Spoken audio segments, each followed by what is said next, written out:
Everyone, this is me Sadia है। मैं आपके लिए लेके आई हूँ एक और पिका कार्ड रीडिंग जिसमें हम जानेंगे the messages for who ever needs it. पहले मैं एक रीडिंग रिकॉर्ड करी थी, इट गॉट सो लॉन्ग उसमें, क्योंकि मैंने बहुत सारी डिफरेंट बातें करना शुरू कर दी थी एंड देन आई थॉट कि नहीं, I should just keep it to tarot. So then वो आई स्टॉप द रीडिंग। लेकिन मैं उसमें से जो प्राइम मैसेजेस थे वो मैं आपको बता देती हूँ।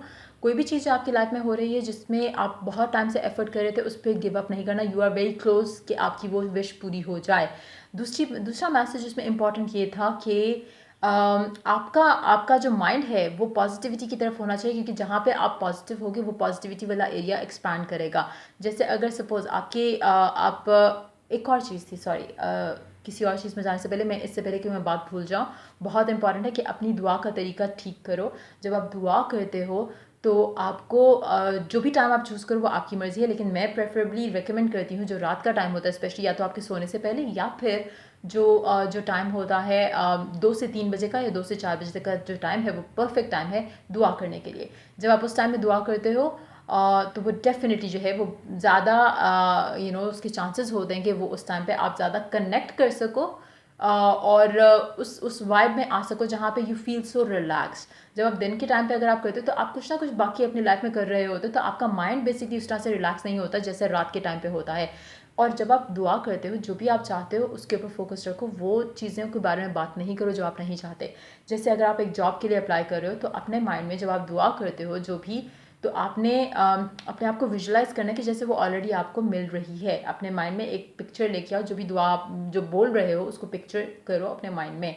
और जब आप उस दुआ से निकलो तो ऐसी फीलिंग के साथ उठो कि जैसे आपकी वो दुआ पूरी हो चुकी है, और उस दुआ को सेम टाइम पे टिल यू गेट दैट दुआ आप उसको करते रहो और आपको दुआ पूरी होगी।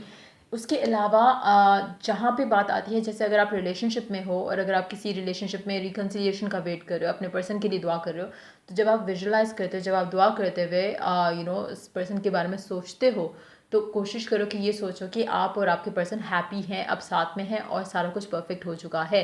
तो इस तरह से अगर आप दुआ करोगे तो वो दुआ बहुत जल्द पूरी होगी। और टाइमिंग जो है वो रात को सोने से पहले मैं रेकमेंड करूँगी, क्योंकि दिन के टाइम पे आप हर किसी के जहन में आप चाहे कुछ भी कर रहे हो, आपके जहन में हज़ार चीज़ें चल रही होंगी। जैसे आप अगर मंदिर भी जाते हो, अगर आप आई डोंट नो सिख कहाँ जाते हैं, गुरुद्वारा में, ठीक है, अगर आप वहाँ पे भी जाते हो तो आपके माइंड में काफ़ी कुछ होगा कि अभी मैं गाड़ी में जाऊँगा, अभी मैं ये करूँगा वो करूँगा। इवन आप मस्जिद में भी जाते हो तो आपको गाड़ी की टेंशन लगी रहेगी, या अपनी जूती की टेंशन रहेगी, या कुछ भी माइंड में हज़ार चीज़ें आपकी चल रही होती हैं। लेकिन जब आप घर पे होते हो रात के टाइम पे, आपका माइंड पीसफुल होता है, that's the perfect time to pray for. तो अगर आप क्रिश्चियन भी हो तो आप जैसे मतलब अपने उसमें आई एम श्योर कि उसमें भी आपके माइंड में द थिंग इज़ कि डे टाइम में दुआ मांगने में कोई मसला नहीं है। आप वहाँ पे अगर आप अपने आप को पीसफुल फील कर सकते हो दिन के टाइम पे, तो आप दिन के टाइम पे कर लो। अगर आप दिन के टाइम पे इवन कि अगर आप घर पे भी प्रे करोगे तो आपके माइंड में हज़ार चीज़ें चल रही होंगी, किसी की आवाज़ आ रही होगी, कुछ ये हो रहा होगा वो हो रहा होगा। लेकिन रात का टाइम जो होता है वो परफेक्ट होता है, जब सारे सो रहे होते हैं एंड आप और आपका गॉड आपसे बातें कर रहा होता है। सो वो टाइम परफेक्ट है to visualise, to pray, to meditate. आपकी चॉइस है, आगे आप जिसको भी प्रेफर करो आप कर सकते हो। बट येस, मैं ये रिकमेंड करूँगी। लेकिन अगर आपको लगता है कि जैसे आप एक दफ़ा मैं एक मॉस्क में गई थी, I think my mother was hospitalise that time, Saudi में थे हम। And by the way I have been to India, वो भी मैं स्टोरी सुनाऊंगी किसी दिन। मेरी मदर हॉस्पिटलाइज थी तो आई वेंट टू प्रे। वहाँ का जो मस्जिद थी हॉस्पिटल की, there was so much peace in that mosque कि आप उसको you can feel the vibe. एक एक जो आपको हर जगह दिखती नहीं है, हर जगह मिलता नहीं है। आप इतना शोर होता है, इतने लोग होते हैं, डिफरेंट चीज़ें हो रही होती हैं आसपास इर्द गिर्द, आपकी नज़र जाती है, आप जितना मर्जी कंट्रोल करने की कोशिश करो, आपका आपका ध्यान बढ़ता है।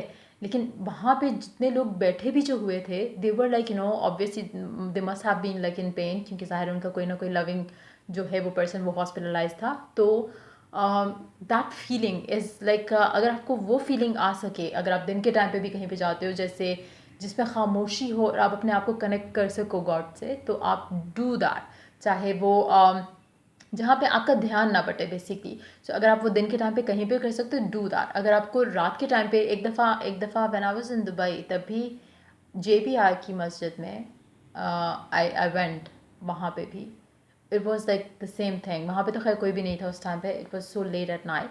तो वहाँ पर भी इट वाज लाइक सो काम कि आपको एक कनेक्शन, एक बॉन्ड फील होता है. So do that. मतलब वो अगर आपका बॉन्ड अगर आपको रात के टाइम पे फील होता है, दिन के टाइम पे, मैं क्योंकि basically I am a night person, so मुझे रात का टाइम जो है प्रेयर्स के लिए या इस तरह से कुछ भी अपने आप को काम करने के लिए, या अगर मैं दिन में भी अगर अकेली हूँ और मुझे कहीं से शोर कुछ भी आवाज़ नहीं आ रही, then I prefer doing that. आपकी चॉइस है, आपकी प्रेफरेंस है. अगर आपको वो कनेक्शन फील होता है किसी भी टाइम पे, do that on that time. But visualise and pray as if कि it is always already given. Like जैसे ही आपने दुआ की या जैसे ही आपके माइंड में कोई थॉट भी आई है और वो पूरी हो गई, तो वो डेफिनेटली पूरी हो जाएगी. सो इस तरह का तरीका यूज़ करो, बजाय इसके कि जल्दी जल्दी में एक दुआ करके आप उठ के फारग हुए एंड देन फिर सोचो कि दुआ नहीं पूरी हुई, and then you feel like आपका आपका आपकी कोई दुआ पूरी नहीं होती, and then you feel like कि ये भी नहीं होता, वो भी नहीं होता, वो भी नहीं होता. फिर आपके माइंड में ना एक ट्रिगर से दूसरा ट्रिगर होगा और आपके जहन में सारी वो चीज़ें आएंगी जो अभी तक पूरी नहीं हुई थी. सो कोशिश करो कि अपने आप को पॉजिटिव रखो, चाहे लव लाइफ के मामला हैं. अगर जैसे suppose let me give you an example, अगर आप आपका आपका भी ब्रेकअप चल रहा है आपके पर्सन से और आपके लिए बहुत मुश्किल है to think positive right now, तो कोशिश करो कि सिर्फ अच्छे मोमेंट्स जो आपके आपके पर्सन के साथ है उनके बारे में सोचो. जब आप उनके बारे में सोचोगे तो आपके माइंड में हज़ार ट्रिगर होंगी, मेमोरीज जो पास्ट की हैं जो कि अच्छी थी. उससे जब आप वो सोच रहे होगे तो आपका पर्सन ऑटोमेटिकली वो वाइब पिक करेगा. जब आप फाइट्स के बारे में सोच रहे होगे आपका पर्सन ऑटोमेटिकली फाइट पिक करेगा. सो कोशिश करो कि keep yourself positive all the time if you can, at least most of the time if you can. So yup, reading शुरू करते हैं. ये उसमें कुछ मैसेजेस थे जो कि पॉजिटिव रहना आपके लिए बहुत इंपॉर्टेंट है राइट नाउ. जितना आप पॉजिटिव रहोगे उतने आपके रिजल्ट्स, आपके रिवॉर्ड्स मिलेंगे. जितना आप और जो लोग अगर कोई कोर्ट केस में है या कुछ इस तरह की चीज़ में है, कीप डूइंग योर एफर्ट, आपको उसका रिवॉर्ड मिलेगा, आपको उसका रिजल्ट मिलेगा. आपने गिव अप नहीं करना, होपफुल रहना है और पॉजिटिव रहना है. नाउ मुझे नहीं पता इन कार्ड्स में क्या है, मैंने जस्ट पुल आउट करके यहाँ पे रख लिया. लेट्स फाइंड आउट कि कार्ड्स में क्या है. जिन लोगों ने पाइल 1 चूज़ किया, देखते हैं आपके लिए क्या मैसेज है कैरेट वाला pile. Let's see the death, फिर अपवर्ड, 6 ऑफ पेंटिकल्स.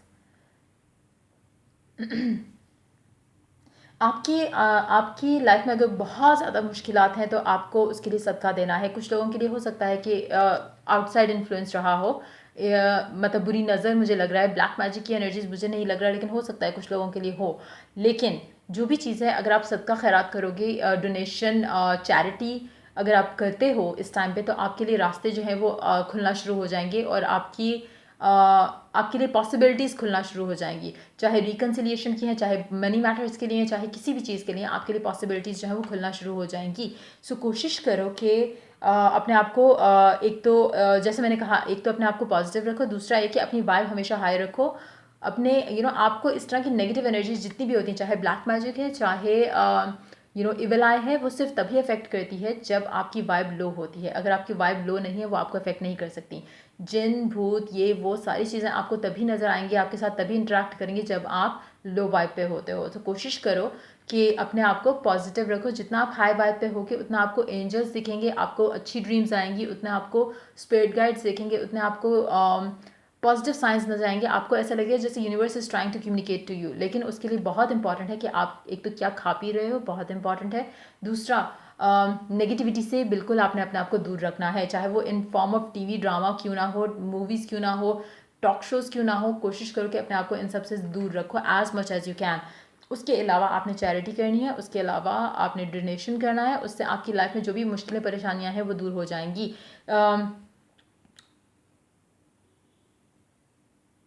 और एक और चीज़ मैं आपको रेकमेंड करूँगी कि कोशिश करो कि अपना एटीट्यूड भी लोगों के साथ थोड़ा जो है वो पॉजिटिव रखो. अगर आप वो पॉजिटिव रखोगे तो उससे भी आपकी लाइफ में पॉजिटिविटी आएगी.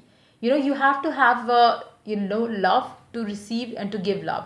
अगर आपके पास लव नहीं है तो आप कैसे किसी को दे भी सकते हो और ले भी सकते हो. So you need to have a kind heart इस टाइम के अंदर, जो भी आप चीज़ें कर रहे हो अपनी लाइफ में.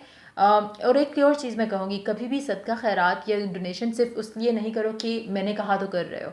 आपको एक दिल से फीलिंग अगर आती है कि सादिया ने कहा और वाकई मुझे लगता है कि मुझे करना चाहिए. कुछ लोग ऑलरेडी, मुझे आई नो कि बहुत सारे लोग ऑलरेडी, जैसे मेरी मदर की आदत है कि वो चिड़ियों को फीड करती हैं, ठीक है. उनका अगर जैसे वो बाजरा ख़त्म हो जाता है तो शी इज़ लाइक मेरी चिड़िया जो है वो मुझे बुला रही है, so you need to bring the food for them.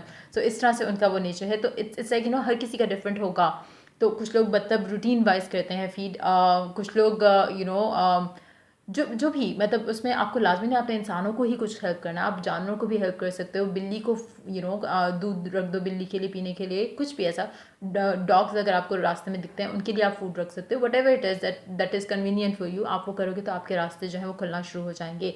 सो कोशिश करो कि एक तो नेगेटिविटी से अवॉइड करो, और जो मैंने शुरू में मैसेज दिया उस मैसेज को ज़रूर सुनो, ताकि आपको उससे भी आई एम श्योर कि आपको काफ़ी हेल्प मिलेगी to stick on the right path. और जो आपके मुझे लग रहा है जिन्होंने पायल कैरेट चूज़ किया उनमें काफ़ी हद तक आपके जो ब्लॉक्स हैं वो आपके कहीं ना कहीं आपकी आउटर इन्फ्लुएंस की वजह से हैं।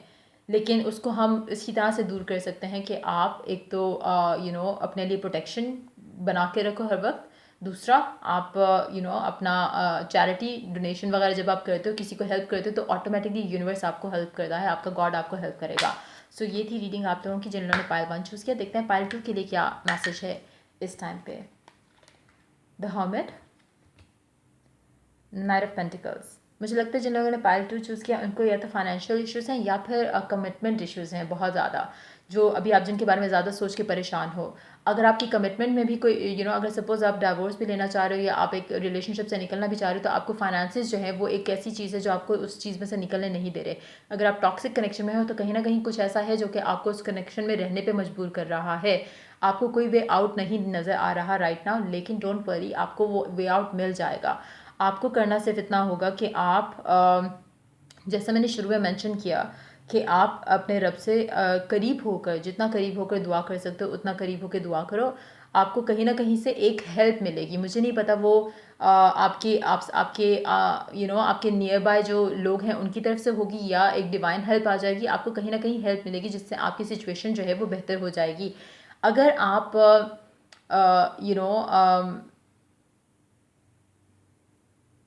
अगर आप किसी भी तरह से किसी भी हेल्प की वो हो वेट कर रहे हो, सो अपना फोकस इस चीज़ पे रखो कि एक और चीज़ आप बोल सकते हो, पूरा दिन में जितनी दफ़ा रिपीट करना चाहो आप करो। उससे आपको कहीं ना कहीं वो इंसान आपकी लाइफ में आएगा जो कि आपको इसमें से निकाल सकेगा। कि आपको ऐसा क्या करना चाहिए कि आपको वो हेल्प मिले, और फिर अपने मतलब जो भी आपका रब है जिस पे आप बिलीव करते हो उसका नाम लेकर आप ये मतलब उससे पूछो, और देन उसको अपने जहन से उस चीज़ को निकाल दो। फिर कुछ टाइम बाद फिर आप पूछो और उसको जहन से निकाल दो। कहीं ना कहीं आपको वो हेल्प वो गाइडेंस मिल जाएगी जिसका आप इंतज़ार कर रहे हो आपकी करंट सिचुएशन के हिसाब से। लेकिन एक चीज़ मैं कहूँगी कि आप अगर जो भी कुछ सोच रहे हो इस टाइम पे, आपने प्रॉब्लम के बारे में नहीं सोचना, आपने सोल्यूशन के बारे में सोचना है कि कैसे आप इस चीज़ में से निकल सको। प्रॉब्लम तो वो है ऑलरेडी आपके साथ, तो उसके बारे में सोचने का क्या फ़ायदा बनता है।